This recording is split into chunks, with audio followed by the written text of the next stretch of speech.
recording it so I don't forget. All right, so the textbooks. I get a lot of questions about textbooks. They are free through the library. You do not need to buy them if you don't want to. The only reason you need to buy them is if you want a paper version, okay? I think the bookstore will maybe try to sell you an electronic version as well. It's free through the library. Why buy it, okay? You can get an app for, assuming I have it with me, you can get this app for an iPad or phone called O'Reilly, and then you can read them and save your place, highlight things.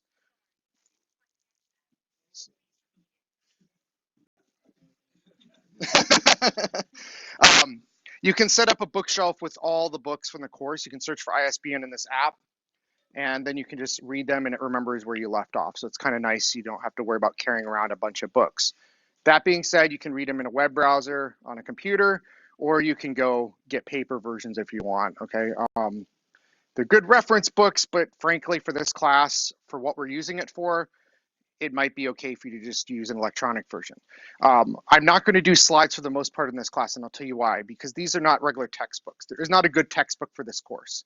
I've used textbooks in the past, and they always teach you Access, and I can tell you the number of companies that I've met in my career that have ever used Access. The number is 0. The only place I've ever seen it used is at a university, okay? How many of you plan to go work for a university when you're done here? I have something for you. There you go. That's your code. By the way, is Cameron in here? No? Okay. Guess we're not going to take the class then. Access is used at universities, and that's the only place I've ever seen it, and it's starting to disappear. So why teach you something that's irrelevant, right? The textbooks get you confused because they talk about Access SQL and Access specific things. The students in the past have told me they're not very helpful. So that's why I'm using these books. They're geared to teach you MySQL, which is a free database that you can all download. You can use through the cloud, and it's very popular and a hot skill to have. Okay? Specifically, we're going to probably, most of us will end up using MariaDB. You're welcome to use MySQL when you go set up your project. I don't care if you use, they're the same thing. Okay? MariaDB is just licensed a little differently. It has some additional features that may not be in the MySQL and vice versa. There might be some stuff in MySQL, okay? But they all operate the same. So you can get them. You sign into the app though. You start by just entering your school email address. When you do that, it will redirect you to the login you do for email and everything else. Okay. You access this from the library's website. I think they also put something in Cougar Courses automatically that you can click on, and it takes you to the library site, right? If you want to buy it though, I think the bookstore does have them, but honestly, you'll probably find them a lot cheaper online. Okay. You know how that goes, all right? We won't have slides for the reason I mentioned. What we'll do instead is we'll go through the book. The book is the type of book that it's best to read it and walk through the exercises in the book as you go through the book, okay? So you should read it before class, obviously. Don't worry about it tonight. It's not going to be necessary. But starting next week, you should have read the textbook, and then we'll go through it in class and do the exercises together until we get to the point in the course where I feel that everybody's up to the same level, and then we'll start doing less of that in class and focusing more on project work and actual activities, okay? All right, so let me talk about the syllabus and all that good stuff, okay? So first of all, Cougar Courses is where you submit your assignments, okay? Everybody will submit there, but I didn't want to post everything there. It's hard to access when you're on your phone. It's hard for me to organize the materials and make changes. It's really painful. So I've got a simple website where you can access everything. Okay. Incidentally, this is running. Anyone want to tell me what database it's running? MySQL. Okay. Just an Amazon version of MySQL. So you can find your course here, and then you can actually get all the materials. The syllabus is here. And we'll do that in just a second. I'll have office hours in the syllabus when I'm on site, but if you want to meet me some other time, I have web conferencing where you can pick up the phone through Zoom and call me and we can have a conversation, okay? You can schedule those appointments there. They change though, and there's a possibility that I might need to cancel your appointment because sometimes it's a little flaky and I already have something scheduled and for whatever reason my calendar didn't update or something and I have to cancel. It's unfortunate. I'm sorry in advance, but sometimes I just can't help it and I'll have to cancel. You'll get an email from me, so you want to look out if it gets canceled, okay, to let you know.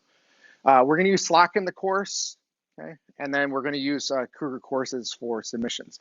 Slack, you should sign up if you haven't already. There's some discussions we're going to do, and those discussions are going to be graded, and so you have to be on Slack. Also, you can ask me questions, and I'm usually Those of you who had me before, am I responsive on Slack or not? Is it better than email me and waiting a couple days for a response, right? Okay. I have the discussion prompts already here for what you're going to talk about in Slack. So you know right here on the site of what you need to talk about. Okay. There's some supplemental materials that relate to tonight's class. Okay. Some of you have learned the command line in my other classes. Unfortunately, I can't assume that everybody knows it. And so the first class, we're going to focus on going through the command line basic things together. Okay. So it's probably best if you don't have a computer, use the school computer, okay, to do that. But outside of class, you should play this Terminix game. It will familiarize you with the basic commands, very basic commands, by the way, not enough commands, but at least the idea of navigating around a command line interface, okay? And then there are also 5 videos that a guy here in San Diego made for different aspects. So an introduction to it, navigating it, listing and creating files, deleting files, moving files, copying files, and then how to use a text editor on the command line, okay? I can tell you from experience, the most powerful way to access and use a computer system is through the command line. You can do things you cannot do through a mouse and clicking, okay? So it's tough because all of us probably have not learned from an early age how to use a command line interface, okay? But this is how we had to access them when I was a kid. We didn't have a GUI. I mean, it'd been invented, but it wasn't popular. Okay? It was very expensive. Nobody could afford it. So we access things through these command line interfaces. This is going to be how you want to do the work in this course. Okay? Also, if you would like to read documentation, here's a link to all the documentation that is probably relevant for using the command line so you can really learn it. How many of you have used the command line before? Okay, now how many would you rate yourself as pretty confident in using it? Anybody? Okay, that's okay, right? The lecture recordings and live stream will be here. Ignore attendance. I'm not taking attendance. I changed my mind, okay? So we aren't going to do attendance in the classroom. That being said, you could miss some material if we're doing something in class that's not conducive to me showing it on the screen, okay? It won't be video. It won't be two-way audio. Last time, if you were in my class, we did Zoom and you could talk to me. It just doesn't work very well. So YouTube is automatic. It streams it, and I don't have to worry about it. It's less work for me to have to go set it up after the class, and then you guys aren't bugging me, where's the lecture? Okay, it's immediately afterwards. The labs. So we have labs in the course. Okay? And I don't remember how many you have to do, but they're in the syllabus, and I'll go through that in a second. You don't have to do them all, though. That's the key thing. Okay? Every lab that you do beyond the required amount are extra credit, but they're worth a lot less for extra credit. Okay? If you did not do a lot of database work in 304, or you're still taking 304, you should definitely do the first 2, which are database design and database creation. If you're interested, anybody interested in analytics of data? Okay. Tableau tutorial will show you how to set up Tableau, and you later on in the class, part of your project will be to connect it to your database that you built. Okay, and then do an analysis of your database, okay, using graphics capabilities of Tableau, which means you'll get experience prior to maybe your senior experience where you'll probably use Tableau. Okay, MongoDB is another type of database. I think if you were in 304, you've done some of these labs already. Okay, so you actually are just redoing what you did last semester. I didn't create new labs for this course. MongoDB is a different type of database. So whereas this course is focused on relational databases, last year I added MongoDB to show you another type of database that exists.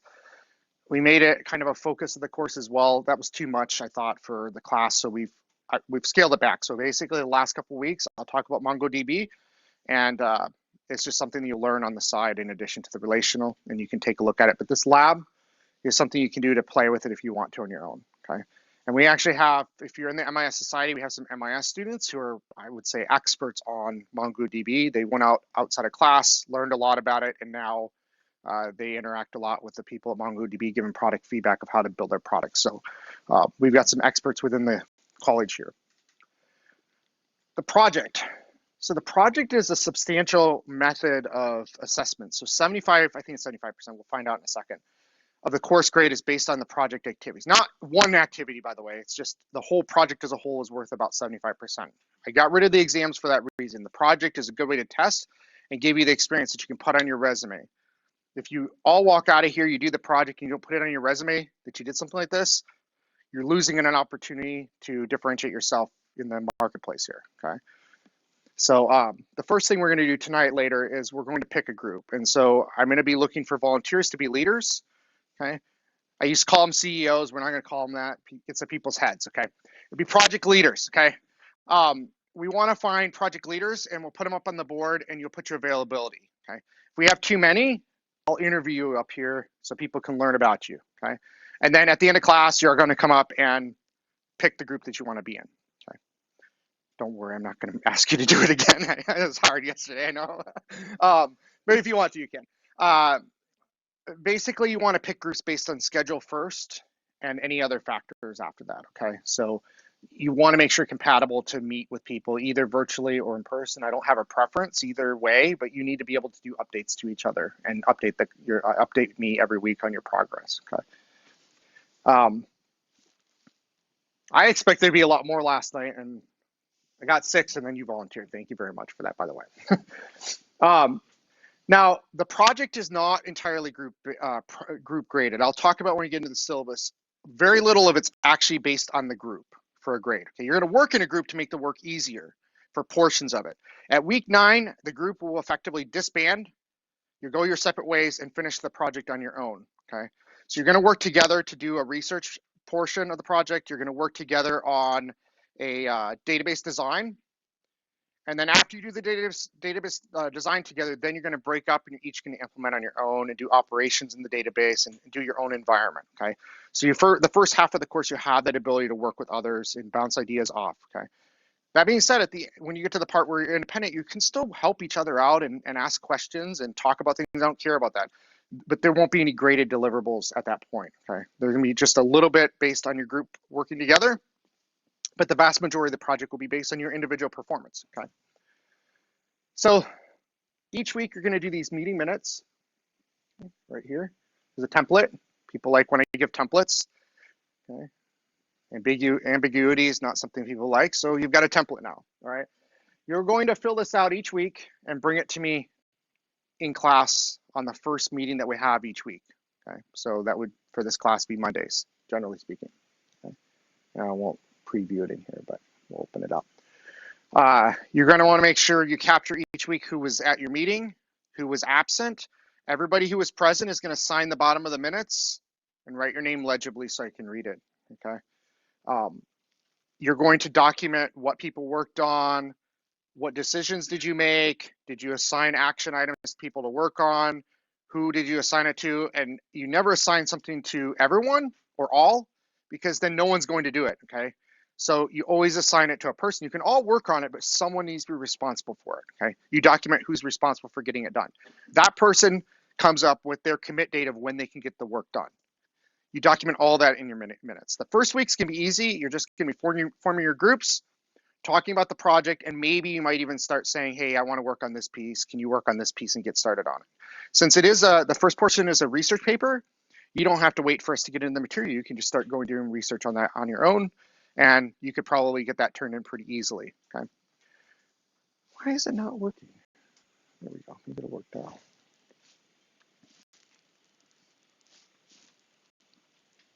Okay, so it looks like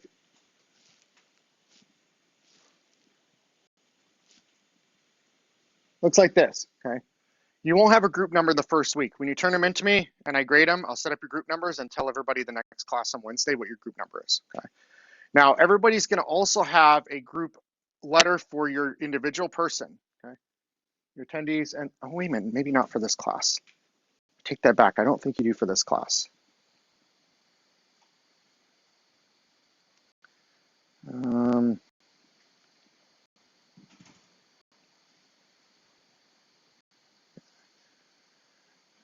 No, actually, you don't have letters because you're not doing a presentation. You're welcome, by the way.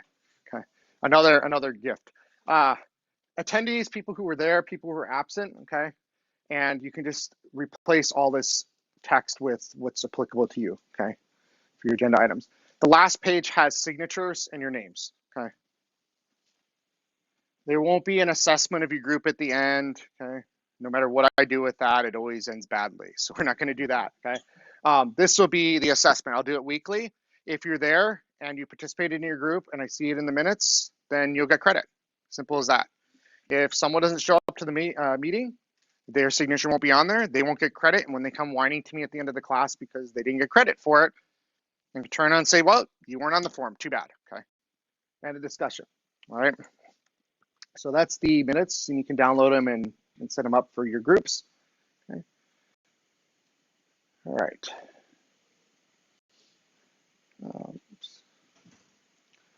The report. So the first thing you're going to do, because we have to have a writing assignment in every course. Okay? So to do that, you're going to work on a group paper, and all the requirements are spelled out here. Okay. You have to have at least 5 scholarly, peer-reviewed. The library can help you with that. They have a button to click to make sure that there's cited scholarly sources. But beyond that, you can have as many non-peer-reviewed as you want. Just you have to make sure that your non-peer-reviewed are no more than a quarter of the citations in your paper. That way, you don't end up with 500, things that you cite throughout your paper, and you only use those other 5 peer-reviewed sources in one page of the paper. Okay, that's to prevent that from happening, which has happened before, right?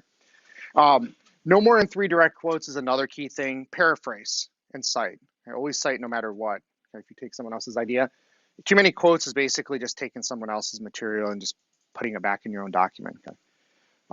Every paper goes automatically through Turnitin, so you don't want to plagiarize because that's bad. Okay. I'll talk about that in a little bit. Each group's going to also come up with an ER data model and then a database design to solve the business problem I have below. You can use Lucidchart, and there's a free account you can sign up for there. You have to actually sign up, then contact their support and tell them your student, give them your email address, your student email address, and then they will upgrade your account for free to a premium account, which lets you do unlimited diagrams and things like that, and have stencils and things. ER diagrams for this course, by the way, we'll go into when we do design. I think it's next week.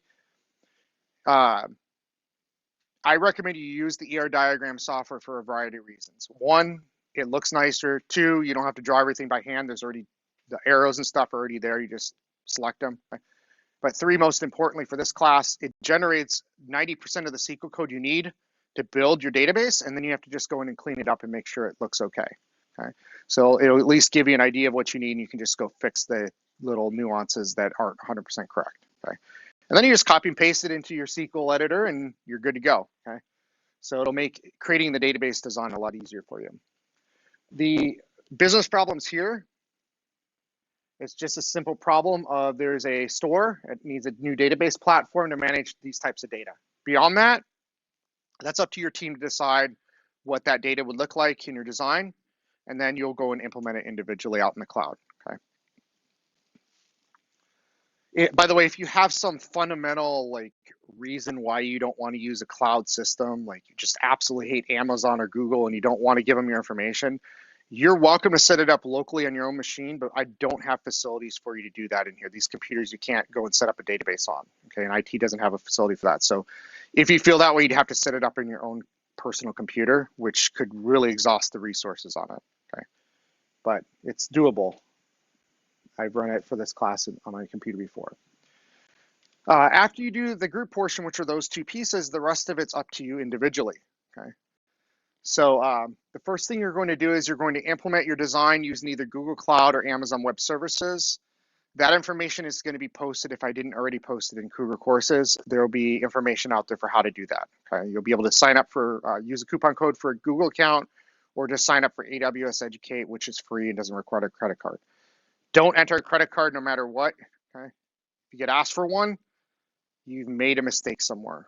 Don't enter it. I always get asked this question many times. So what did I just say? Just in case you weren't paying attention. Don't enter a credit card, okay? Nothing costs money for this course. After you do the implementation and you do some management tasks on it, then you're going to actually do a lot of database operations. I'm not to that point of actually defining what you're going to do there yet, but you're going to effectively create a bunch of data in your database. You're going to modify data. You're going to run reports. You're going to do complex queries to find specific data, and then you're going to make modifications based on what you find. That's what the class did last year, and it was very interesting for them to do that. A lot of the students did it based on payroll data and things like that. Okay, some of the students did some really interesting things like Pokemon. Okay, like keeping track of Pokemons. This time I've given you a scenario, so everybody's will be relatively the same. Okay. And then the advanced topics are going to be fitting into two areas. Number one is going to be Tableau. You're going to use Tableau to analyze your data and run some reports. The second thing is, and this is where I got a question earlier, so I want to put everybody's mind at ease. This is not a programming course. Okay. I know I assigned a book that has some programming concepts in it. The reason for that is there's a really great example, and the only way you can legally use the example is if you use the book through the school. Okay, so I have to assign it, and once I assign it, you can use that example. Chapter 27 has the example. You can just, I've got a link where you can download the code. I think it's on this page actually. Okay, you download all the code, it's right there. The book though will help you understand why you've got that code, what you're doing with it, because you will have to make modifications to point it to your database. Okay.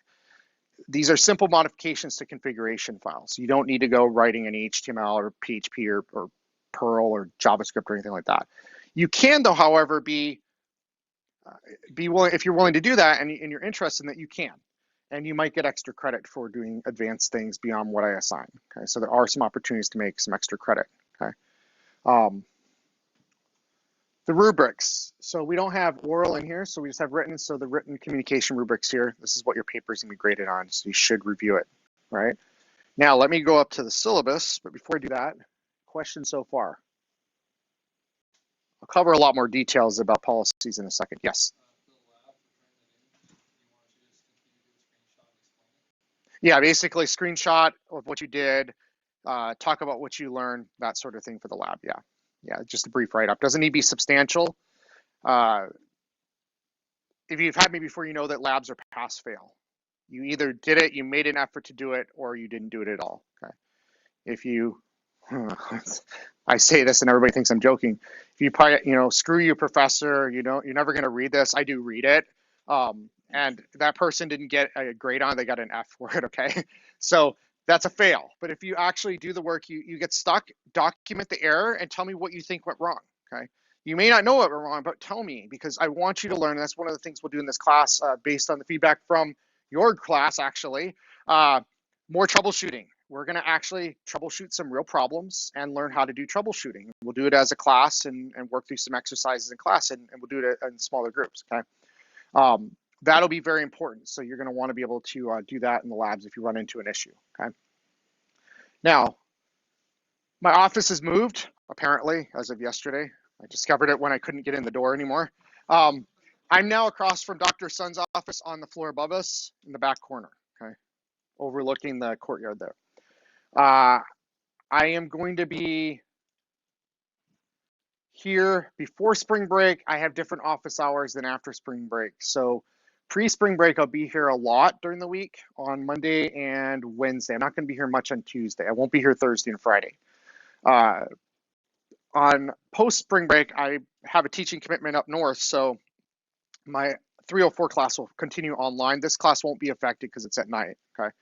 But I will be in Riverside during the day, so I won't be able to be here on campus. So starting after spring break, my office hours on site will be very limited to really just about 2 hours a week on site, okay? It's not a lot. However, when the academic senate meets, there's a schedule posted there. I'll be on campus for those meetings, okay? So which means I'll be here most of the day on those days, all right? All right, the website's in here if you didn't see it already, okay? It's in here, you can go to it. The Slack workspace is here. You have to use your CSU email, okay? If you try to go in any other way, even if you have another EDU, it won't let you in, okay? All right, I've abbreviated these books in the syllabus here. So the main book is the LMM book here, Learning MySQL MariaDB. That's the main book for the course. Okay. SQL Pocket Guide, SPG there, is a reference for you. It's not something that we're going to require you to read so much. It's more of when you're doing SQL, it's a reference manual. In your careers, you're going to learn that there's a lot of books that are reference manuals. They would not be reading material, okay? I guess if you're really bored and you want to read through it, but it'd be very difficult to read through a book like that, okay? I even was looking at it, and so I might assign some chapters for you to just flip through, but it's not reading material like you're going to sit there and read the book, okay? It's for you to use as you're doing your project as a reference, okay? Now, LPMJ, that one is a book that we'll use for that last bit of the project. It'll be used at the end of the course, okay?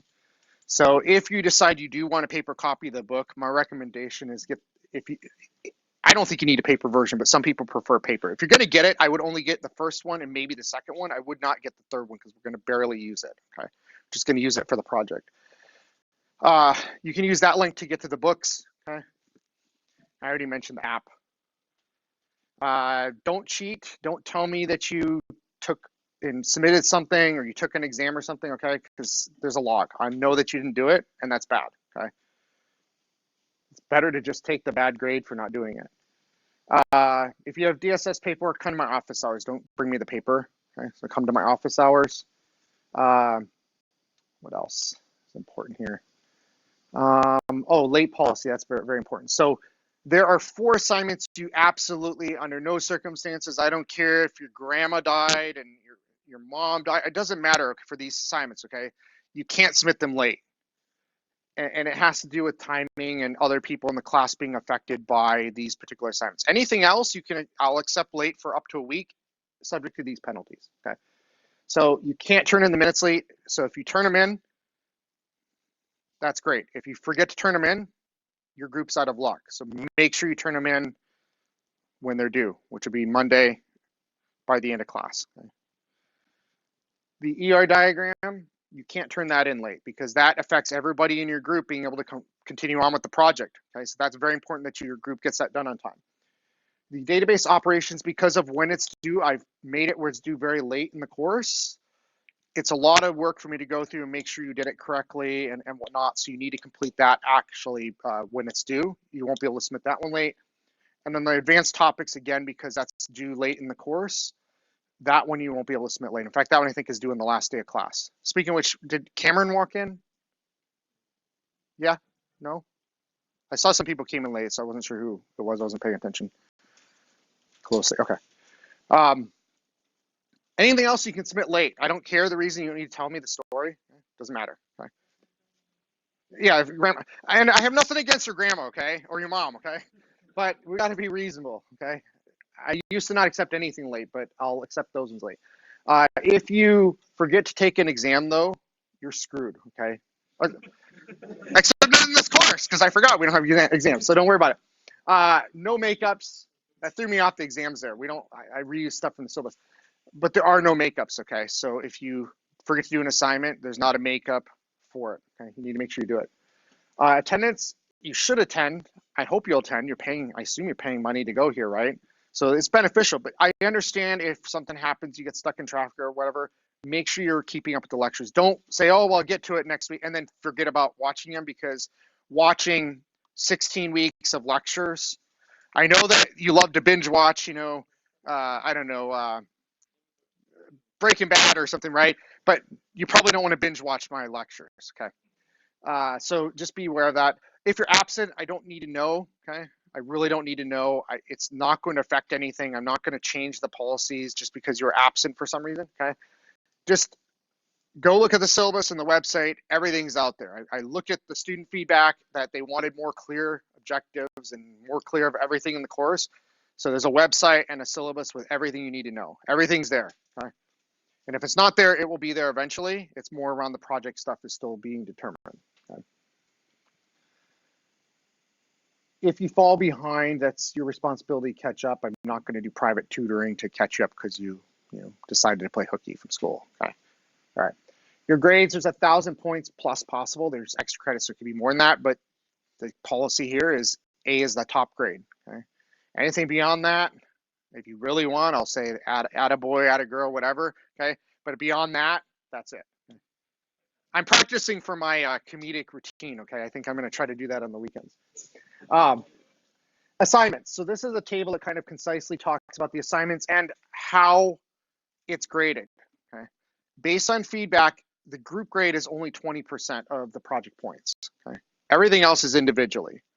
Hopefully that addresses any freeloading issues, because if someone isn't getting things done, it's going to be on them, not anybody else's grade. Okay. So the Slack discussions aren't worth a lot, but students told me they were very valuable for them last semester. That was the first time I did them. I thought about getting rid of them, but based on students saying that it helped have that discussion, we'll keep them. Okay. A little different than last time if you had me before. You do need to do them in Slack. You need to respond to someone else.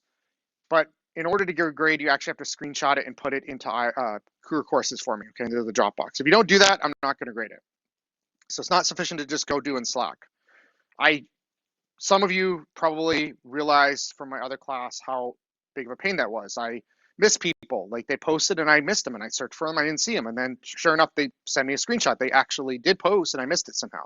So it's on you to actually screenshot it and put it into Cougar Courses. You can do it as a JPEG, PDF, Word document, I don't care, okay? So each one you do is 10 points. Not a lot, but you know, it adds up.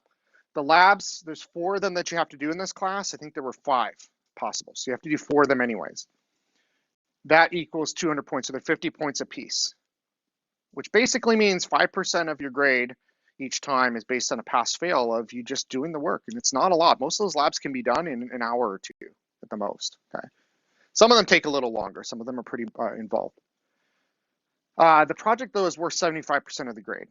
And that's the big kahuna in this class. The meeting minutes are only a 9%. And so it works out to, there's 9 weeks that you do them for.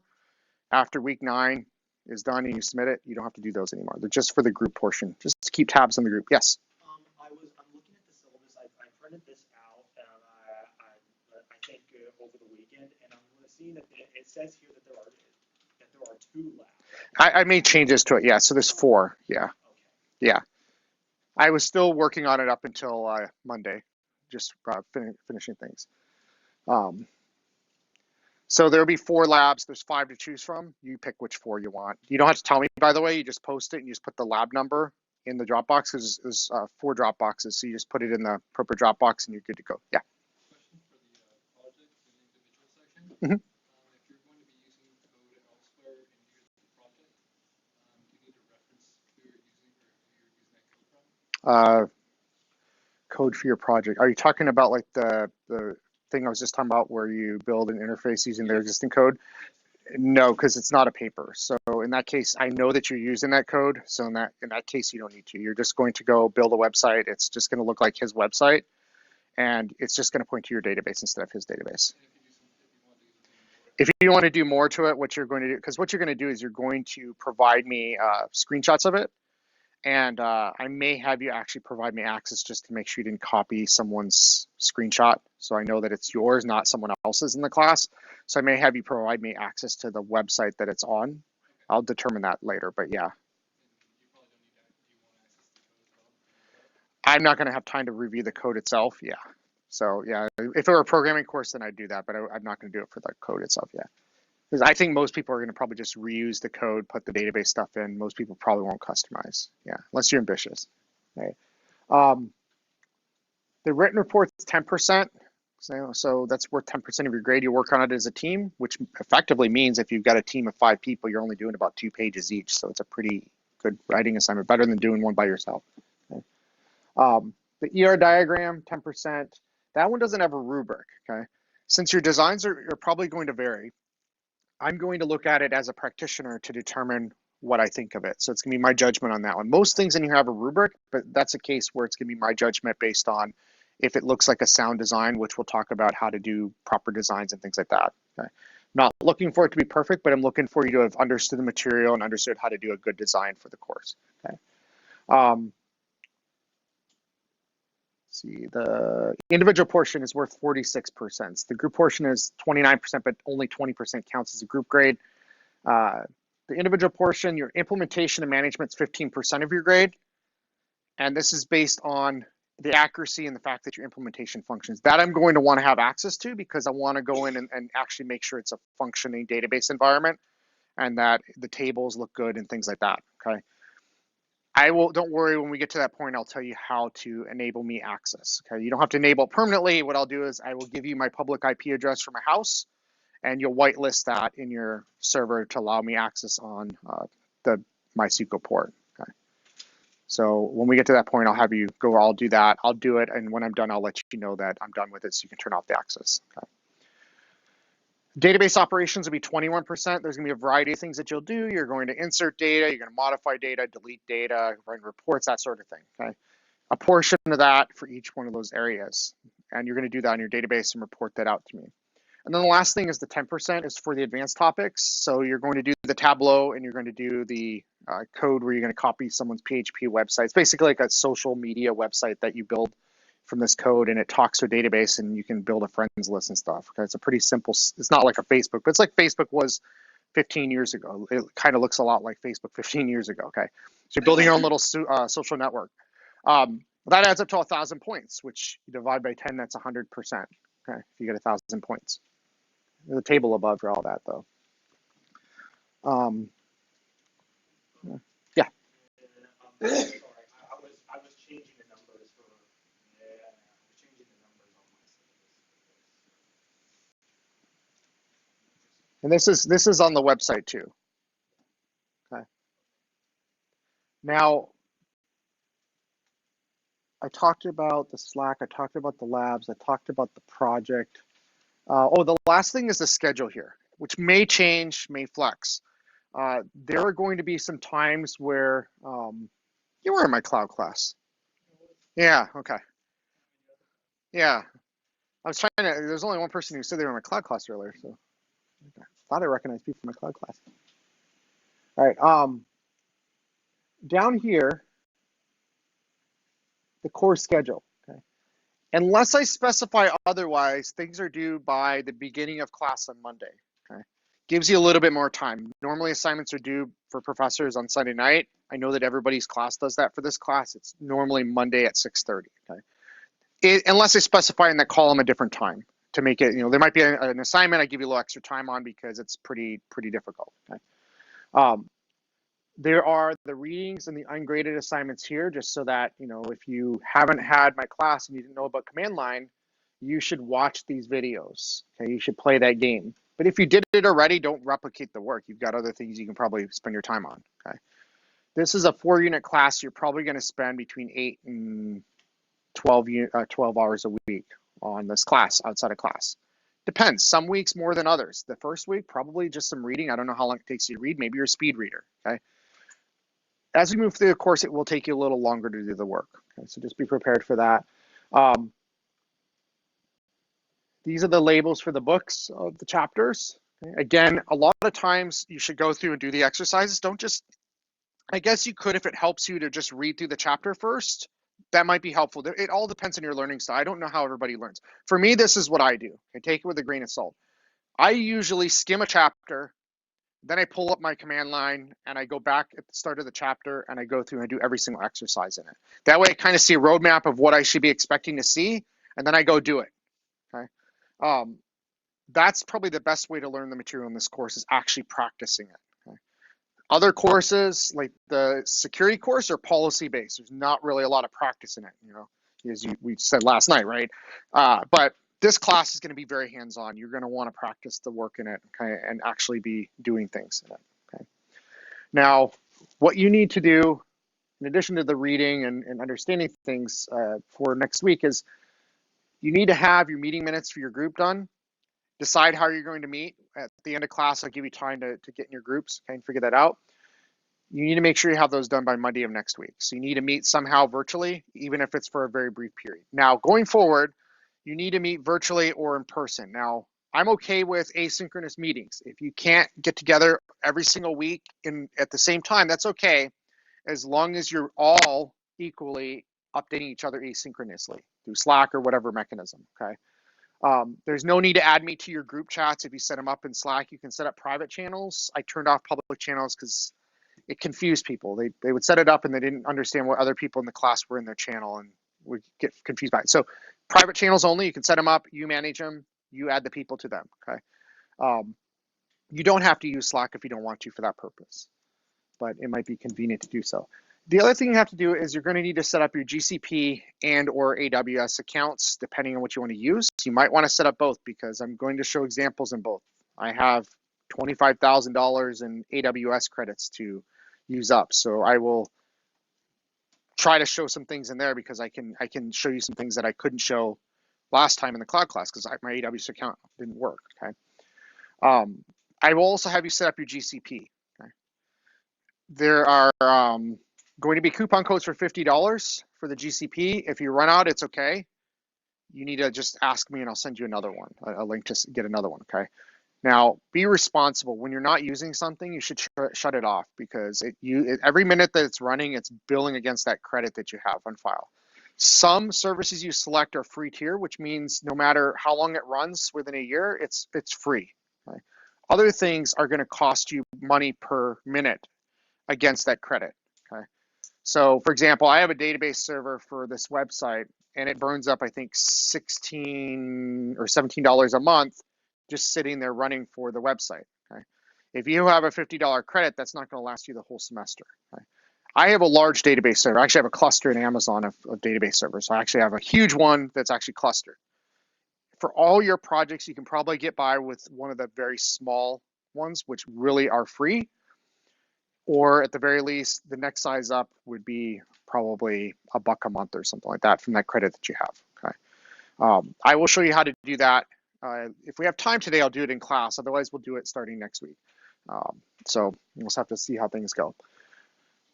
You want to make sure you go and read through these chapters, because we're going to talk about the database concepts next week. Today, we're going to just talk a little bit more hypothetical, and then we're going to talk about command line interfaces. I'm going to show you that. Okay. You want to go through and do these things. You also want to set up your Lucidchart account. Okay. Yes.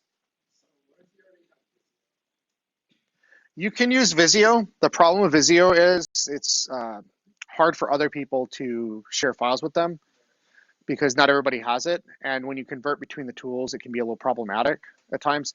The other thing is Lucidchart does allow you to generate the SQL code to at least get you started. So at least you have an idea of where you need to start from. It may not be perfect. It's never perfect, right? But at least you kind of have an idea of, to create these tables in my design, I need to generate this type of code. So you kind of know where to start from. I won't prevent you from using it, but it might make it difficult for your team. Yeah. Because I think you can access it through Cougar Apps as well, but most students find that this is easier to use. Also, Visio, I don't think does the ER diagrams automatically. I don't think it automatically builds like the, does it? Oh, okay. Okay, I'm wrong. All right. There, you heard it first.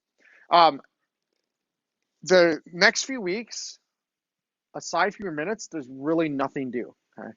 Your first Slack discussion will be due on February 10th. So you have a few weeks for that. Okay.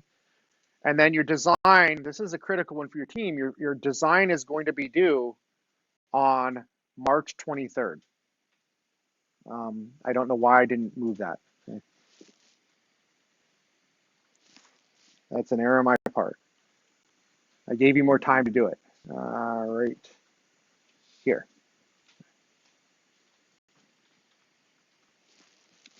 Right before spring break. Where's midterm exam? Oh, sorry. This is a problem. I deleted the exam, but I didn't delete it everywhere, I guess. There's no exam there. There we go. Okay. So actually, that got bumped out. I gave you more time.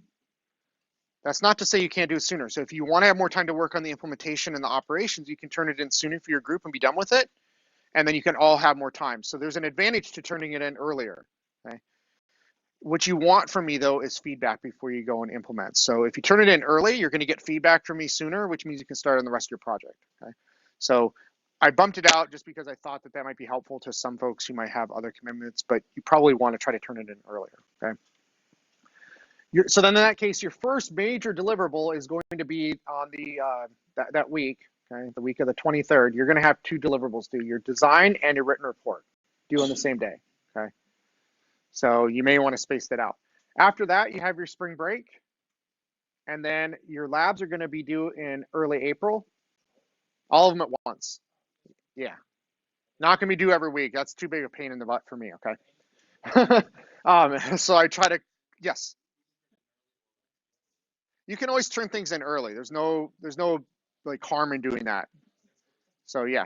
The implementation will be due on the 13th of April. So this is why I think it's good for you to get the design done early, because otherwise you only end up with about 2.5 weeks. And if you take spring break out of the mix, you don't have a lot of time to actually implement it if you wait to the end to do the design. So if I were you, I would not procrastinate as a group. I would just get it done. Okay. Now, this is the code you need right here, this link for the advanced projects. And you're just effectively going to go through the book and go through that chapter and do all the things he tells you to do. I think it's a he in that book. Okay. Then your operations are going to be due by the 29th of April. Okay, so you'll have a few weeks after the implementation is done to do all the operations activities. And then the last thing you'll do on the day that the exam would normally be due, instead of that, you're going to turn in the advanced thing. So you won't have anything due the last week of class, but you will have to do the course evaluations the last week of class. Okay. So that is, I guess that you do have to do that, right? Or at least I hope you do. And then the last week of basically the finals week, you're going to do, instead of an exam, you're going to do the advanced projects are due. You can turn it in early if you want, and then go focus on your other classes. Okay. But you didn't ask me my opinion of what I would do if I were in your shoes. Okay. I would try to get as much done as early as possible. Right. Your meeting minutes end. So week 9 is here. You're going to do meeting minutes for this week, and you're going to turn them in week 10, and then you're done with doing meetings with your group. Okay. If you want to still socialize with people, that's your prerogative, but you don't have to do minutes anymore. It's only for the part where you're actually working on things together. All right. Questions about this? Yes.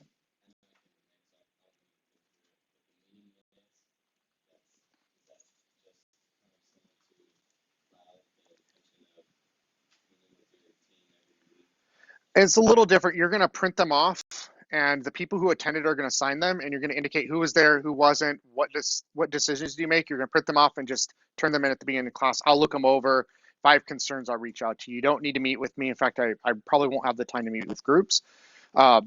You should work out any issues. There's not a lot of group work in this class other than just working together to come up with the design. So I don't foresee there being any issues in the class. And the leader is really just to make sure that you're meeting and getting minutes. The leader doesn't have to do the minutes, by the way. Someone else can document the minutes. Okay? Doesn't matter to me who does it. Right. So it is similar, but you can meet virtually, and you can even sign them electronically if you want. But the main thing is that you print them off and bring them to class. Okay, so if you're not going to be here, someone else needs to bring them for you, because I'm not going to take them late. I'll just assume you didn't meet if you turn them in late or try to turn them in late. Okay? I would just turn them in. They're easy points for you, right? Easy points for the class, right? It's a silly thing to miss points on. Any other questions? Yes.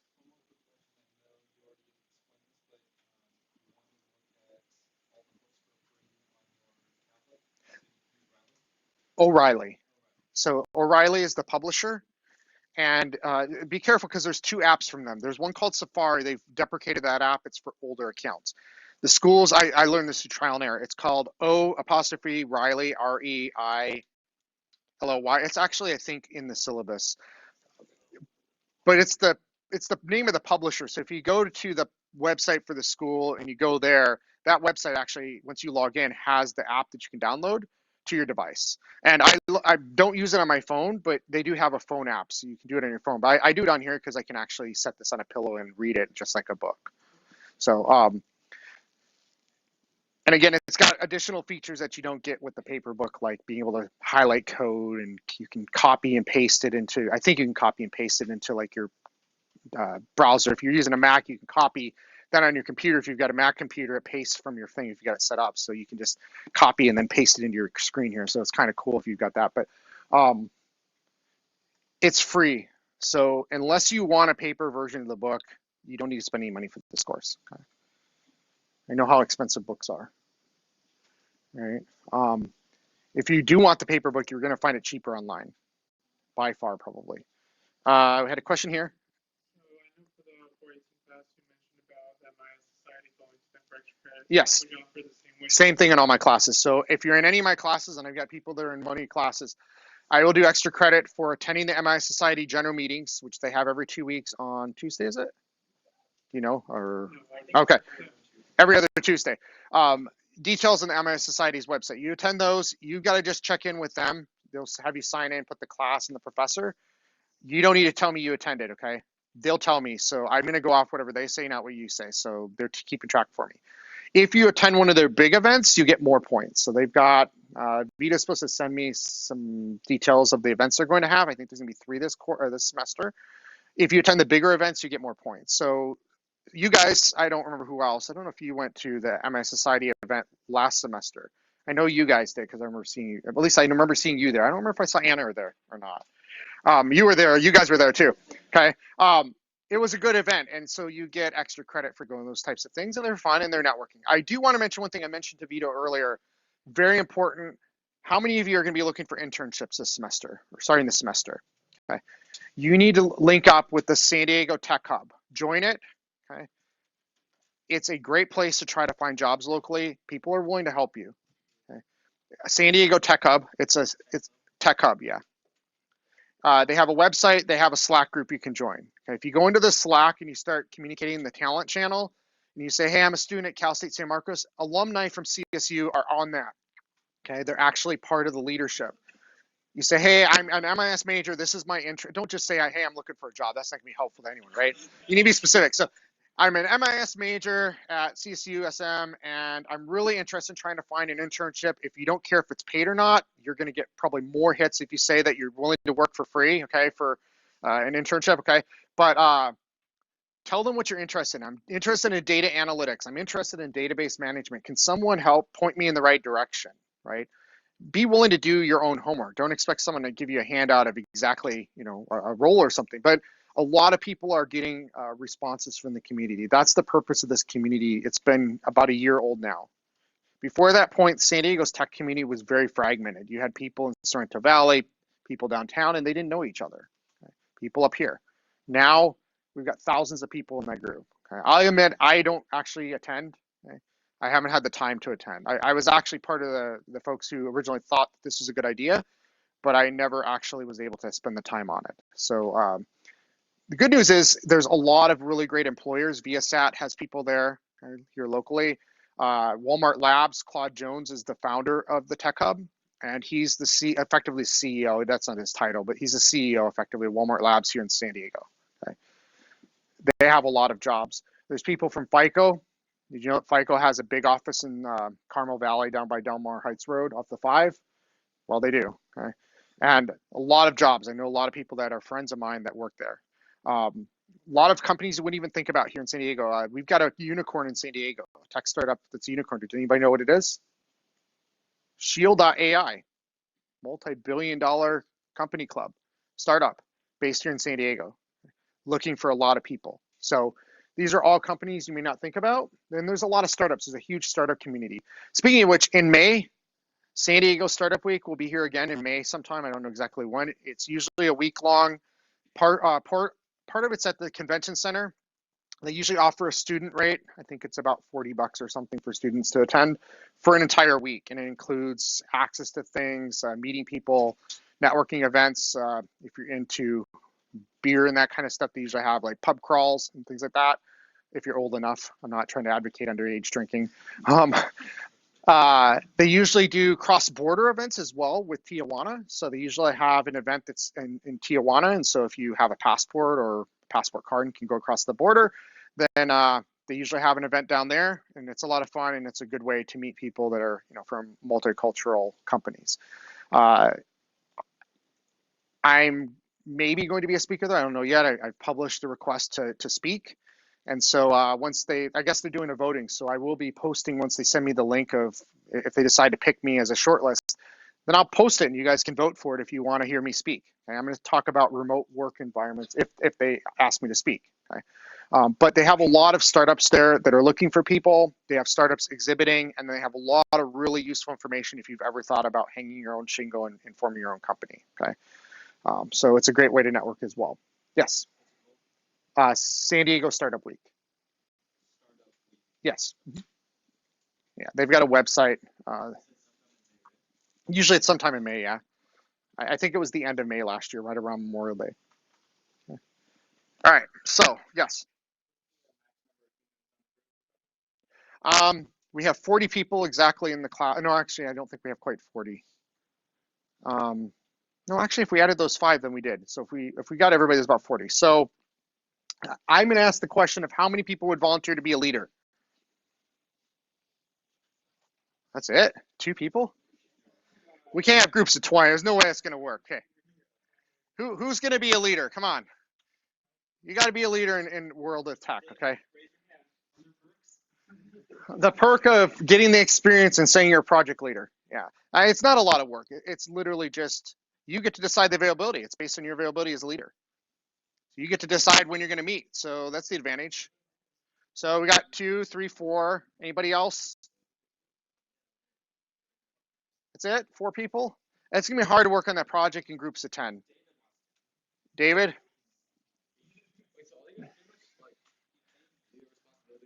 Let me just tell you what the leader's responsibilities are. They're very simple. It's not any type of responsibility other than all you're going to do is be the person who decides when you're available to have a meeting. So you get first dibs, and then everybody who sees your availability and wants to be in your group will join your group. Okay, that's the first thing. You get to decide kind of what works for your schedule. The second aspect being that someone has to make sure things get turned in on time. That's, that responsibility kind of falls on the person to make sure that people are turning things in on time. Okay. I figured that from you, right? Very predictable. Okay, yeah. I wish I could be. And aside from that, just delegating the work out and making sure it gets done. Yeah, there's no bossing or anything like that. There's no additional responsibilities beyond that. It's not a lot of work. I don't anticipate it being more than like an extra minute of work a week. Yeah, if even that. So now let's see a show of hands. Who's willing to do it? I would like to get about 7 or 8 people. That'd be ideal, I think. So we've got 1, 2, 3, 4, 5, 6, 7. Okay. If you're interested in being a leader, why don't you come up here, write your name on the board, and when you're available, there's markers. Some markers. I left them here last night, and I told that you were here last. I left them, and I said, "Oh, they'll be here in the morning. I'm not worried about them getting stolen." I left 8 of them here, and there are 5 left. So 3 got stolen between last night and today.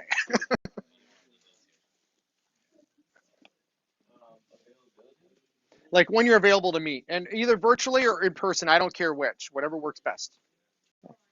And then we'll have people sign up for who they want to be in a group with. That's how we're going to work it this time. Someone gave me that idea in the cloud class, and I don't know who it was. I don't know if it was you or someone else, but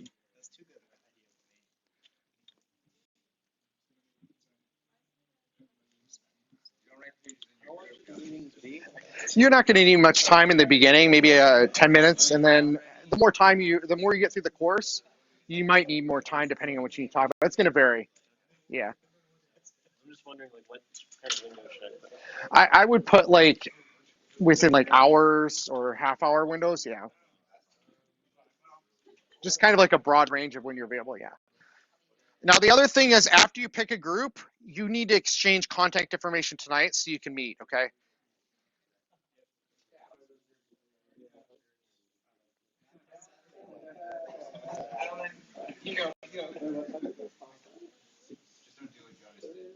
What happened?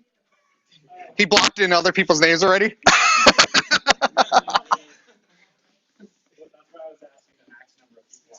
Well, I think that, max number is probably 6 at the most, probably 6 or 7. I'm not going to count. It's easier if you have fewer people, right? To get together.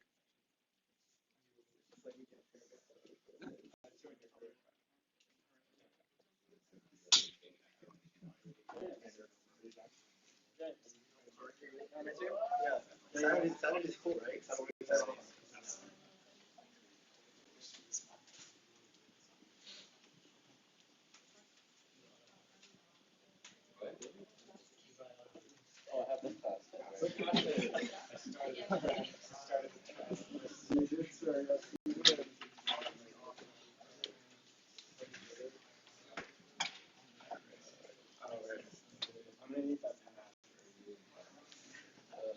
Oh, hey, Matt. FYI, I let Jim know that you aren't going to be in the other class. I didn't know if you let him know or not. The other class. I let the other student in, yeah, in the other class. But I just want to let you know that I let him know you weren't going to be in the group because you didn't join the class. Just FYI. Yeah, I want to let Jim know, yeah. Mm-hmm.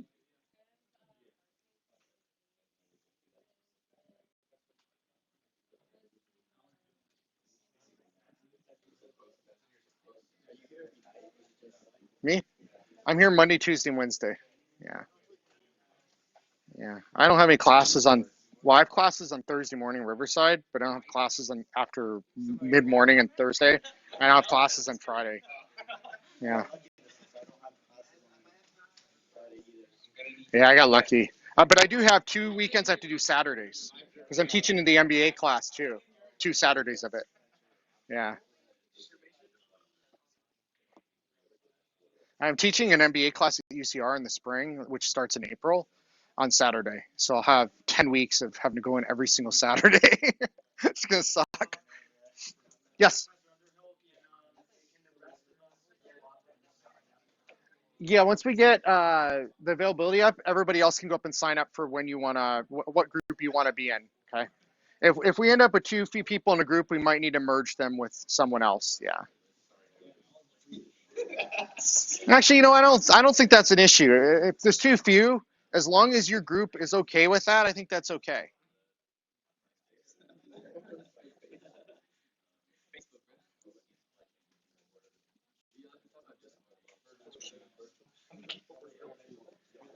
No more than 6 or 7 probably, but I think that if you had 2 people, I'd be okay as long as you're okay with it. Okay, so we have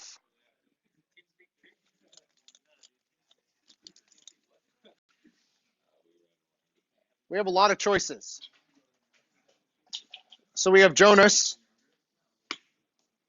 we have Matthew, Sawyer, Isaiah, Alan, Johnny, John, and Max. Okay, so look at the schedule up here, find a group that works with your schedule, and then come up and sign up.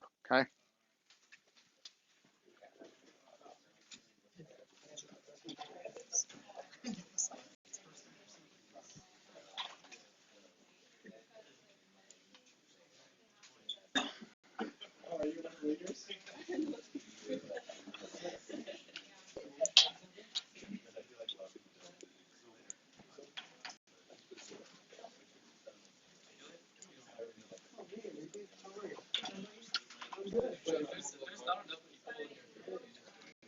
If well, I'm going to leave that up to you. If you got just by yourself or 2 people and you're okay with that, I don't care. Okay? So if you want to work on those 2 things just with one other person or by yourself, I don't care. I'm going on the island vibe, like you said. Yeah. Yeah.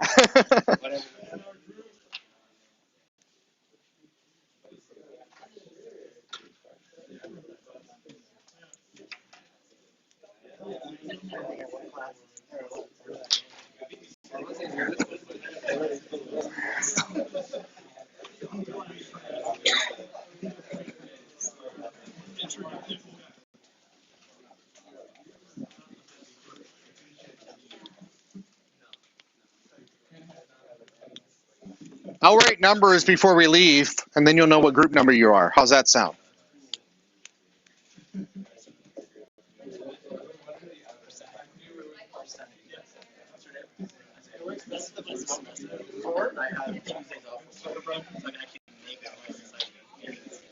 Awesome. Yeah. It's tough. Mhm.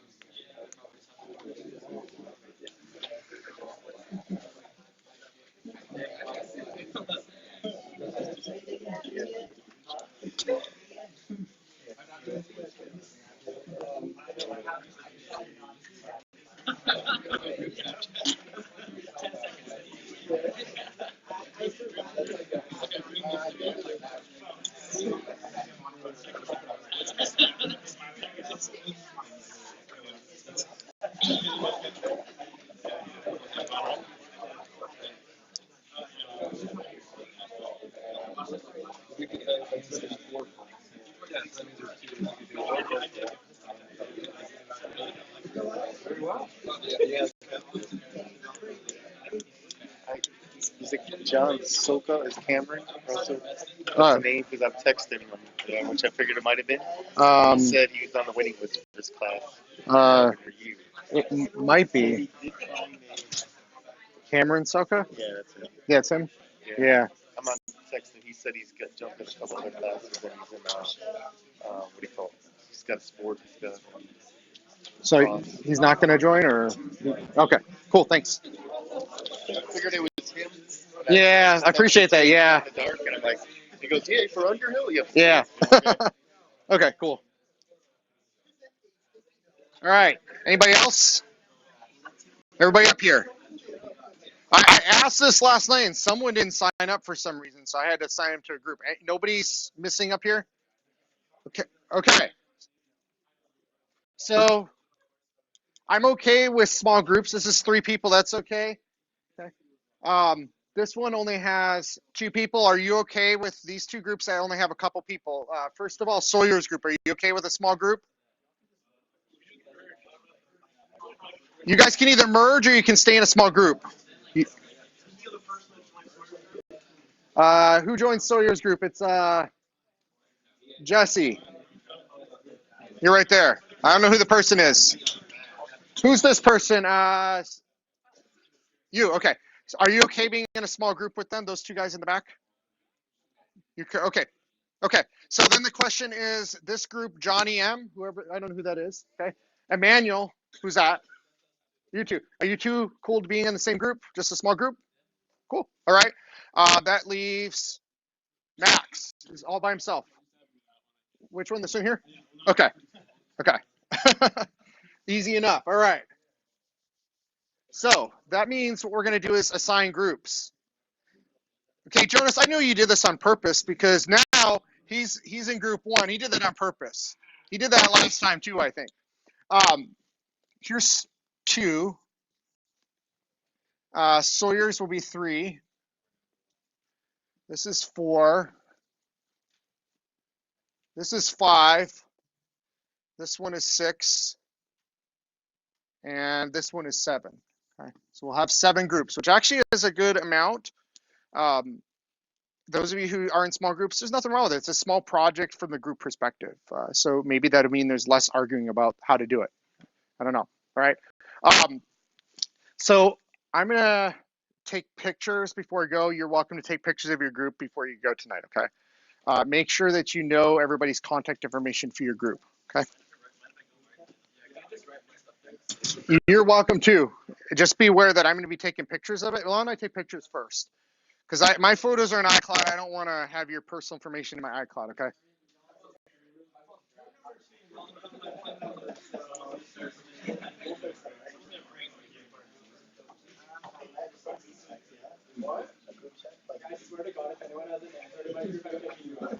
Okay. I'm all done, so you can do that now if you want. All right. So I want to talk about. We have about 40 minutes of class left. Okay. I anticipate we'll probably be able to get out a little early tonight. Okay. Just who did what? Not me, because I used the green one, and I used the one that's in my bag. Okay. Just make sure you know who you're in a group with. You can contact them on Slack if you want as well. Okay. Now, you may not see everybody in Slack. You have to type in their name, and once they join, you'll see their name in there, okay? You won't see, this came up earlier in my other class. Can I get quiet for a second? This came up in my other class earlier. In Slack, when you sign up, if you weren't in it before the first 10 people signed up or so, you won't see anybody in the list of people next to it. You have to type in their names to manually chat with them, okay? If you were in there before the first 10 people signed up for the class, you might see the first top 10 names of the first people. After that, Slack stops telling you about who joined. It came up in a class of 2 guys sitting right next to each other. One guy signed up. He saw a list of people. The other guy saw none. And was it you? It was you, yeah. And so that's why. So that if you joined early, you probably see people, okay? If not, just click the little plus button and you can chat with people, okay? I do wish that you would go out and look at my Slack etiquette. Please. I don't know if I put it on this one. That's okay. Just go to this class and look my Slack etiquette. It's not a dating site, okay? All right. What's that? I don't care if you curse and stuff, okay? I'm not going to censor that. I just am saying it's not Tinder, okay? If you want to hook up on there, I don't care. But frankly, it's not its intended purpose, okay? There's no swipe left, swipe right, okay? But importantly here, okay, what I mean by etiquette is this. The general chat is for me to announce important things. Don't chat in there because then it becomes noise. If I'm this class, Generally, this class, I don't think I'll have any issues getting here in time. I don't have any, I'm here in the afternoons until spring break anyway, so it should be fine. But if I have to leave or something and I get back and there's traffic or something, I would make an announcement, or if I'm sick or something, if I'm not able to get to my computer where I can do Cougar Courses announcement, I will post in general, okay? So that would be a good place to check to see if maybe if class is canceled or whatnot, okay? Also, if I have to travel, I will post an announcement on Cougar Courses, but the most timely way for me to announce it is also to put it in the Slack here, okay? Because you'll get it alerted on your phones. Now the alerts I've set up to be active from like 9 p.m. or sorry, inactive from 9 p.m. to like 9 a.m. or something like that, okay? You can turn off alerts. You can set a different time period in your settings, however you prefer. You can never get them on your phone if you don't want to. You can install the app on your phone. You don't have to. It doesn't matter, okay? You don't need to do that for that purpose of the course. If you want to be alerted by your teams, you can agree when you're going to contact each other. Random is for you to just have random conversations, okay? I'm not going to generally look in random unless I'm really bored, okay? And I'm never that bored. That's kind of like a water cooler for you. Class project, actually for this class, I don't know, we have a class project chat, but I've disabled the things like at channel and at here. They're very annoying, okay? The only person who can do them is me, okay? And that way I can announce to people who may not be signed in. It will actually alert you even if you're not signed into Slack at the time. It will actually pop up if they have the app, so you'll actually get notified. I'll only do that if there's an emergency. I can't have class or something like that, okay? Don't tag me in chat, okay? It was funny at first, I guess, to be tagged in every single conversation last semester, but it became too much for me to keep up with when every single conversation your group had. Not everybody, but there were a few people who would tag me in every single conversation, okay? So don't tag me, okay? Avoid tagging people at night unless you've actually talked to them and made sure they're a night owl, okay? Some of us are night owls, I'm not, okay? Some of us are early birds, I am, okay? So don't tag people unless you clear with your team. So generally you're gonna tag maybe your team to alert them of something you asked them in the chat, okay? And then direct messaging is really where I was getting to with the whole dating thing, okay? I'm not trying to set up a Tinder site or Match or whatever, okay?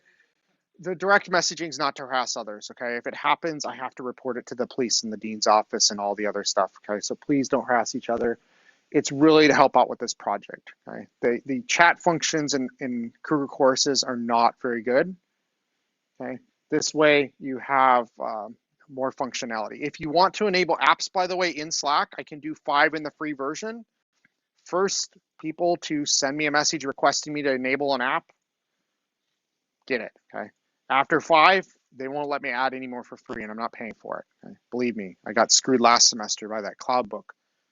I got a bill for $800 or something like that, okay? I'm trying to be nice to not charge students for the book.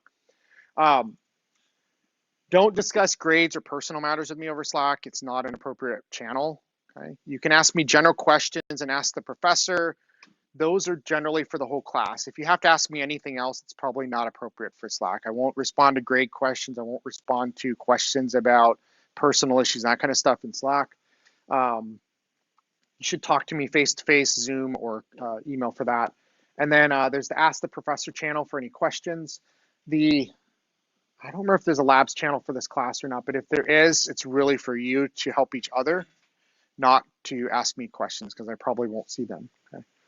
And then I don't think this applies to anybody in this class, but I have had issues with students who have obtained my mobile number somehow and either harass me or just start sending me messages, and I don't think it's fair to the other students, okay? So please, no matter how you find it, if you're good at internet sleuthing, okay, please don't use it, all right? I have Slack, I have Zoom, I have email, and if you contact me on Slack for non-private issues, I'm very responsive to it, okay? All right, let's talk about the command line then, and AWS and Google. So in Cougar Courses, when you log in to this particular classroom, you will see, well, you won't see the classes that I see here, but if we go into our classroom, I am going to post in here, and I don't know if I've done it yet, and if I haven't, I haven't done it yet. I am going to post a link for Google and a link for AWS. Okay. Now, AWS is easy. Google AWS Educate. You go there, you sign up with your student account, no credit card. You can get your AWS account, and it'll be good for a year. Okay. Google, you have to use a coupon code. I have those in my email. I need to figure out which ones for this course. I will post a link which will have instructions on how to do it. Now, this school is different than any other academic institution of how you have to redeem it. Okay. Anybody who did it from last time want to share what you do? Yeah, that's it. Yeah. What about your email? Yes. Yes, you've got to use incognito.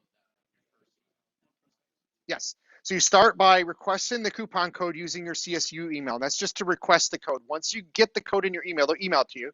So the way it works is you request the code. You almost immediately get a response from Google saying, did you request a code? You click on the link. Yes, I did request a code. Seconds usually later, you get another email that says, here's your code. Okay? And it says, click here to redeem it. You don't want to click there to redeem it. The reason is it will try to redeem it to your CSU email. Okay. Can't do that here. The campus IT isn't able to support that with our Google accounts. There's some misconfiguration and they can't fix it. So what I've been told instead by Google is open an incognito browser with your personal email account, log in, copy the URL into that window, go to it, and then enter the code. But before you enter the code, make sure with the little drop down, in Google, you can choose different accounts. Make sure your active account is your personal account that you want to use. If you don't have one or you don't want to use your regular account, that's okay. Just create a new one using the personal Gmail, the way that you can set those up, okay? Yes. It'll still be valid, and you can just add additional credit for this class, yeah. It'll probably require that you create a second project, though. So you can start with the project you had last time, use up your credit, and then create resources in the second project you're going, yeah. Yeah, if you did it in 304, if you already have an account, you're already halfway there, okay?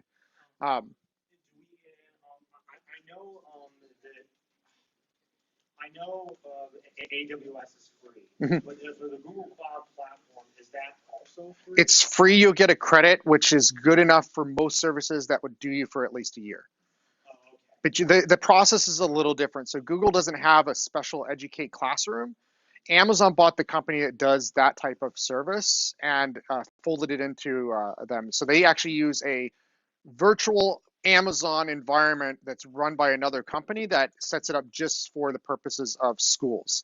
So there's not even a function to do a credit card anymore. So for the Google Cloud platform, when I sign up for it, I just use the most basic version? When you sign up, there's instructions, and you're just going to enter the coupon code using the instructions. Once you sign up for it, it's the same interface as the people who pay for it. It'll look exactly the same. The difference is if you run out of credit, then it will pop up and say, hey, enter a credit card. You don't do that. You just come to me and ask for another code. Most people in this class won't need the $50 credit. The only time you need the credit is if you decide to be like, I'm going to build the biggest database server on the planet, and it costs a lot of money, and so you deplete the credit quickly. You don't want to do that.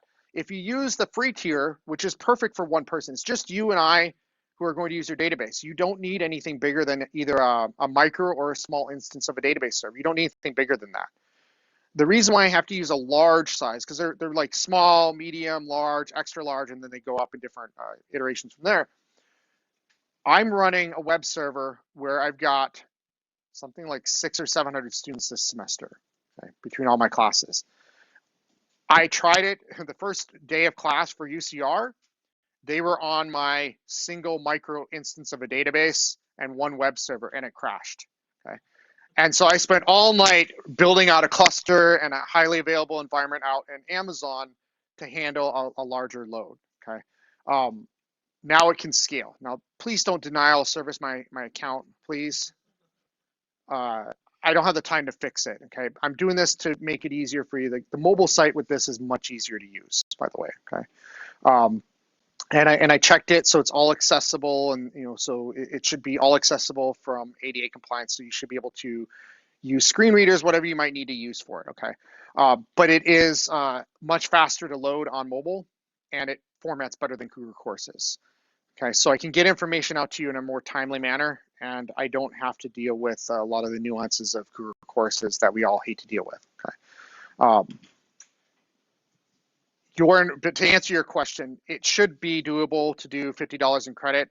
I can get another $50 per student if we have issues, and I'm on a list with Google employees.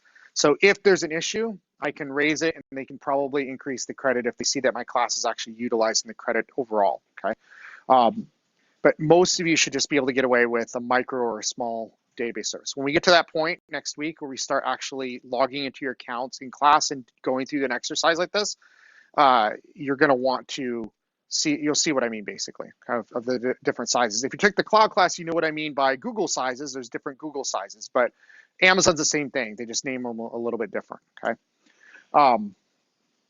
By the way, you don't have to have taken the cloud class before that, okay? Usually people take this class, then the cloud class, because we don't offer the cloud class very often. We offered it for the first time last semester. It won't be offered again until the fall, right?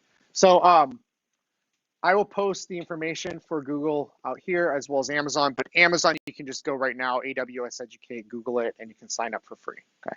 They used to have two options. One used to require a credit card, one didn't. Now they've done away with it to make it easy for education. You sign up, you get a free account, no credit card required.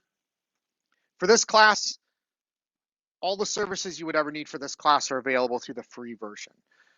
There are some advanced services that you might want from a very weird like networking perspective or something like that that may not be available for free. We aren't going to use them in this class. So if you encounter a service that you're not allowed to use, it's because it's an uncommon service and Amazon requires you to have a paid account for that. Okay? It would be very rare for you to encounter that. All right, so let's talk about a couple of things. So number one, let me move the minutes back over so or my syllabus so I can see specific topics. So number one, I want to talk about the command line tonight. And the second thing I want to talk about is GCP and AWS a little bit. I'll give you an example of that. And the third thing I want to talk about is the SQL stuff itself, the MySQL, okay?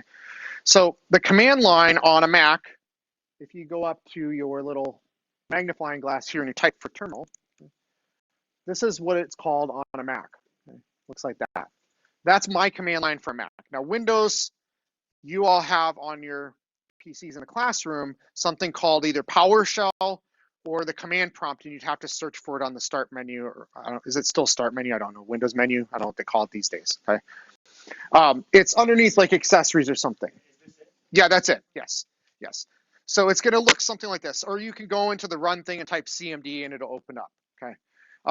For tonight's class, you can follow along. You don't have to with your computer. You can just watch me. Okay. Now, Windows command line is a little different than Mac and Linux. So Mac and Linux, how many of you have a Linux machine or a Mac machine? So a few of you. Windows does not include the ability to remotely connect through SSH or secure shell to another terminal. Okay, you have to download other software. Now these machines all have them. It's called SSH. Okay.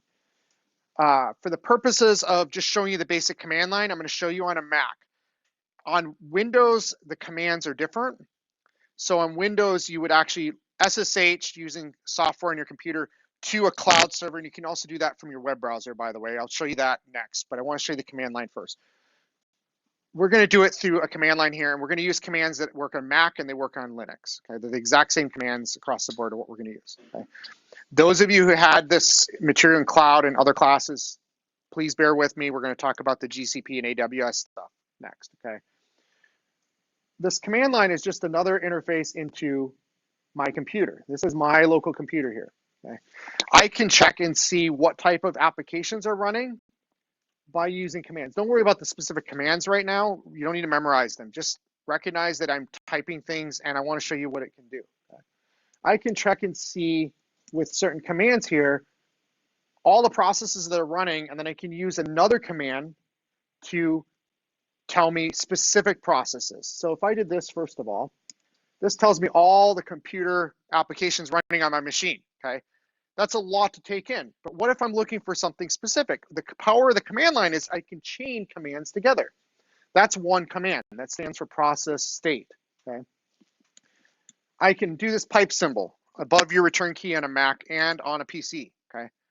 Looks like on the PC, it's two dashed lines on top of one another, but on my Mac, it's a straight line, okay? That means pipe, that means open a second command, taking the input from the first command to run the second command. It's a powerful thing I can do in the command line. I can chain many commands together, and do parse data down, okay? So for example, I can go in here and I can say, I want to search, and the word for search on the command line is called grep. Don't ask me why. I honestly don't know. I just know that it's grep, okay? Some geek decided to name this command grep for some reason, okay? Maybe they were, well, no, we won't judge, okay? So I want to search for something. So let's just say I want to search for Google, see if I'm running anything Google. If I run that, I will see everything related to, let me do one more command to make it a little easier to read. This shows it on page by page. So I'm only going to see things, and I can use the space to go through them, only things that are group, Google Chrome, okay? Now, let's just say I only want to see something that does not contain, and so I do the same thing, but I say this. Let's be. I only want to see things that do not have Chrome in them. Okay. I don't have anything running that's not Chrome that's from Google. Okay. I've chained 3 different commands together to minimize the amount of output I get. That's one of the most powerful features of the command line. Okay. Now don't worry about learning those commands yet. If you go through those videos, you'll start learning some of these. Okay. I'm going to show you some basic ones that are similar to Windows. So on Windows, when you want to look at a directory and see, a directory is another name for a folder. On Windows, what you do is you run the dir command. Okay, Windows named it actually dir. Okay? Show me what's in the directory. So you've got a Windows machine there. You can type in dir, and it will show you a list of files in your directory. Anybody else has a PC, same thing. On a Mac or a Linux machine, and by the way, all of your cloud servers are going to be running Linux for this class. Okay, so whether you have a Mac or a PC, when you get into doing the things in your actual environment, it's going to be identical. Okay, so starting next week, when we all get into our environments, we're all going to build a Linux server in class next week. That's going to be for the purposes of going into to do things, and then from there, we'll connect to our database servers and our applications and things like that in the future in the course. Okay, we're going to build what's called a jump host. Okay, we're going to jump to it from whatever workstation we're on, so we don't have to worry about the differences of people having Windows, people having Mac, people having Linux, or people in here that have Linux, okay? So we'll all be on a common platform next week. We'll all use the Linux command line, which will mean it's identical, okay? Which means as part of your homework, I'm gonna post the information for Google tomorrow, sometime tomorrow, I don't know what time. AWS will also post a link, even though you can go find that now. Next week, you should all have your account set up so that I can actually have you connect to them in class. I'll show you all how to connect, and we'll all provision a simple VM just for us to jump to from here. And then from there, that's where we're going to start learning the command line together. Next week on Monday, we will be spending the whole class on the command line and making sure everybody is up to speed on that. And we'll be connecting to servers, and we'll probably even have time to build out a simple database server as well, okay? It's probably not going to be the one that you want to use for your project. It's probably going to be one that you only want to use for in-class activities. Okay, keep things a little separate. You'll probably provision something different for your project later on when you get to that point. Okay. So some of the basic commands that we do is on this one on PC it's dir, but on my Mac here it's ls. This shows the directories on my computer. Okay. Every one of these commands has options that I can pass to it to get different types of information. Okay. So if I do ls, I see all my directories there. If I do ls-a, I see a different view, but I also see all these extra things I didn't see before, dots, okay? A dot means it's hidden. It's a hidden file. If I go into my Mac and I look at the same directory in the GUI, I won't see any of these files. The GUI is designed to prevent me from doing stupid things, okay? But with the command line, I can do really dangerous things. I can really screw up my computer, okay? So one of the things is, the first thing that I would teach as part of, say, a Unix course, if I were teaching just a pure Unix course, is with great power comes great responsibility, okay? We are going to do things, at least initially for the first couple of weeks, where you're going to be logging in as an account that has the power to do bad things. Later in the course, we're actually going to have you create a non-privileged account that you log in with and do things. And then when you need to do specialized things that require more permissions, you'll authorize yourself with additional permissions, which requires you to enter your password, means you're less likely to accidentally remove all the files on your computer, okay? That's another reason we're going to build a jump host, is so that we don't risk anybody accidentally deleting something off their own machine, okay? Now, that being said, you can customize on your own machine the way that things look. So I can go into mine, and Windows users, whatever secure shell client you use to connect, Mac has it built in, Linux has it built into the terminal. Windows, you have to install a third-party client, but you can go into a PC and do basically the same thing. You go into your preferences, and let's just say that vision, I have bad vision, okay? But let's just say I want to change my appearance. So I can actually go in and change to different styles of, and I would never do any of these because they would annoy the heck out of me, okay? But I've done like this blue one before, okay? So now if I do this blue, and I go in and I close out of here, and then I do a new one. Oh, it didn't take my change.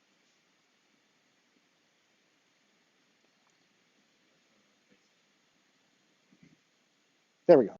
Okay. I can change the appearance. Okay. Now that would really annoy me. Okay. When I was younger, I could handle it. Not so much anymore. Okay. Most of you probably are going to want black with white text. It's a little easier to read, but if you're familiar with the old mainframes and stuff, they had like orange, amber text, green text, depending on your needs.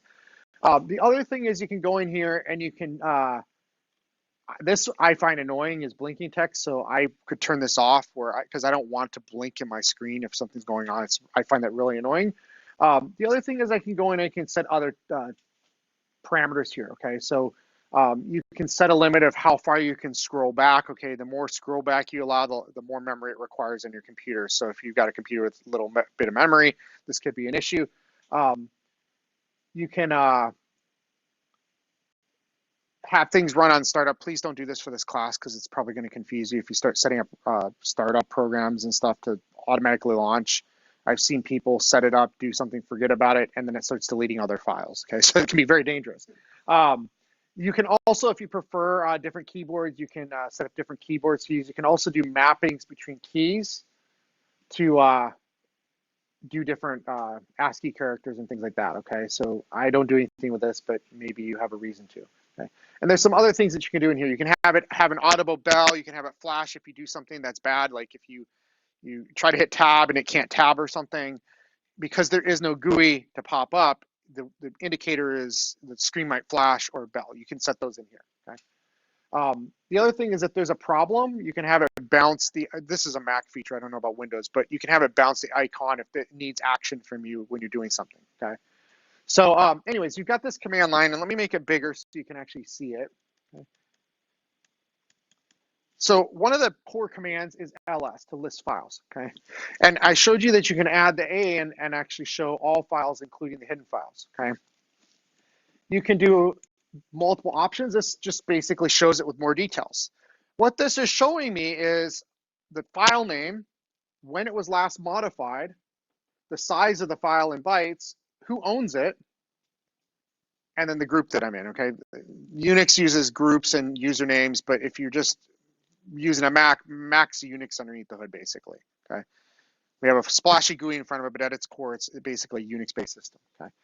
These are the permissions. Now, don't worry about these right now, but when you watch the video, one of the videos talks about file permissions. These are how we give access to files at a very basic level on a Linux-based system or even a Mac, although Mac's a little weird in this regard, okay? This shows you who owns the file, who is the group that has group ownership, and then how many permissions other people that aren't the owner of the file or the group. Okay? So we read them from left to right. The first thing indicates this is a directory. You notice this is just a dash. This is a regular file. I could open up this file in a text file or Word or something. Okay, this means directory. It's a code to tell me that's a directory file. Okay, if I go to it, I see it's a directory. I can CD. I can change into that directory. Okay, just like I could open up a directory on my Mac directly. Okay.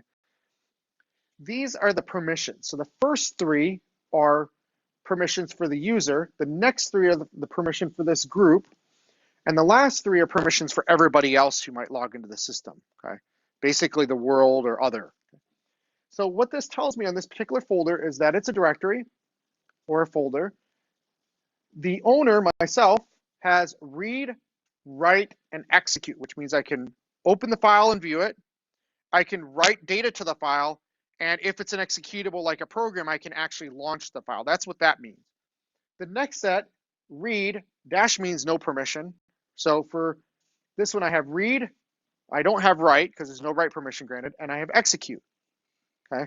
So that means if I'm not me, but I'm someone in this group, say my wife, okay? She can read this file, she can execute it if it was an executable like Word or something, but she cannot make changes to the file, okay? The last set, those last three are anybody who logs into my computer can read that file. They can't write to it, but they can execute, okay? When we get to setting up a web server for your database and things like that, this is going to become important because a web server won't, most web servers won't even start if you've got the permissions wrong, okay? Because if you open it wide open, that could be a security risk. And I know this is not a security class, but we'll have to take some basic level things in order to do this, okay? So what this allows us to do then is see visually these permissions. Now on the command line, we can change those permissions, and we can change them in two ways, okay? Now I always use the way we're at, because I can't remember numbers, okay? I'm not a numbers person. There are two ways to change the permissions on a file in a command line, okay? There's a third. If you go into a GUI, you can change it through the GUI as well. Let's just focus on the command line. Number one is you can use what's called, I think it's called octal notation. It's basically numerical values, okay? And they basically start at 7 and they can go down to 0. Okay? So a file with 777 means everybody can write, everybody can read, everybody can execute. The group can write, read, execute, and the owner can read, write, and execute. Okay, that's one way to set permissions. I personally can't remember what the numbers mean. Okay, I just remember that 7 is bad. Okay, gives 777 in particular is bad. Okay, the other way is to go and give permissions using plus R plus W plus X for the user, the group, and other. So let me show you how that works. Okay. If I want to take, say, this file, okay, and I want to make it where everybody has access to it, I would do this command called chmod, okay, and I would say user, let's just say I want to make everybody have access to it. User group other plus read, write, execute, and then the file name. Okay. And if I do that, and I look at that file again, now it's changed from looking like this to looking like this. That's bad. Okay. So I can remove permissions the same way, but instead I basically want to remove certain permissions, not all of them. So I want to remove other and group write access. Okay. And I also want to remove all executable. So I can do remove other and group minus write and execute on this file. And if I do the exact same thing, now I'm partially there. Now the last thing I can do to fix this file is I want to change mod user minus execute on that file. Okay. And now I'm back to where I started. Okay. That's one way. The other way is to do the exact same command, but you do this and then the file name. It's shorter, okay, but you've got to remember what those numbers mean. And maybe you're the type of person who remembers math numbers and can figure it out. I'm not. Okay. Now, one other thing that I think want to help you with here with command line is there are a couple of shortcuts. Okay. But let me explain. By default these days, when you go and set up a new server, it uses a concept of what's called a shell. This is a shell. There are many different shells. The one that's most popular and used most of the time these days is called bash, okay, B-A-S-H. Okay. Hardcore Unix geeks will probably use Corn Shell or C Shell or something like that, okay? But most shells by default are bash when you log in. So this is a bash shell, okay? If I go in and I look at it, it tells me that it's I'll explain what that means later. It tells me I'm running bash, okay? Echo basically is like a print command. $sign with something after it is a variable of some sort. So this system has a variable called shell that's set up, and it's equal to bash shell, okay? Now, bash shell has some really cool features. One of those features is a command history. of everything you've typed going back to for some period of time, okay? So I can access that history by doing history. And I can see every command that I've issued on my command going back a long time. Now, the beauty of this is I forget what I did in the past. I can go back and look at what I did and redo it. Now, I can redo it in one of two ways. Number one is I can go and those numbers mean something, okay? If I want to go back and list that file, I do exclamation point 509. That's that number there, and watch what it does. Runs that command again. I didn't have to retype it. The shell makes it where you can be lazy, okay? Otherwise known as more efficient. Okay? The other aspect that the command line allows you to do is this. You can go back to your history by using your arrow keys, okay? So I'm just using my arrow keys, and I can go back to the entire history there, okay? Until I find the command I want, and I can hit enter, okay? Another benefit of the bash shell. Another benefit here is, let's say I start typing, and I want to look for a file that starts with an HS, okay? I can hit the tab key. I don't have to keep typing. I can hit the tab key, and now it starts completing it for me based on what's already on my machine. It's basically doing a search for me. I don't have to type it. Now, if I do it again, it gives me a choice, okay? Now I'm forced to kind of type the next character, okay? The next character being, say, a 4. If I hit tab again, boom, it's auto-completed. Saves me a lot of time. I know it doesn't seem like it right now because you're just learning this, but this will really save you a lot of time if you make use of this feature, okay? Now, ls is how we list files. Right now, we're in my home directory. Your home directory is just like, it's kind of like your Google Drive, okay? It's where all your data is stored. When you have a computer, you have a home directory, okay? On Windows, it's My Documents, I think, okay? On the Mac, it's your Documents folder, okay? And my home directory has a lot of things for my Mac, and it has a lot of things for my command line in it. When I install that Google shell and the AWS shell on my machine, it's installing it to this directory, okay? So that only I can use it.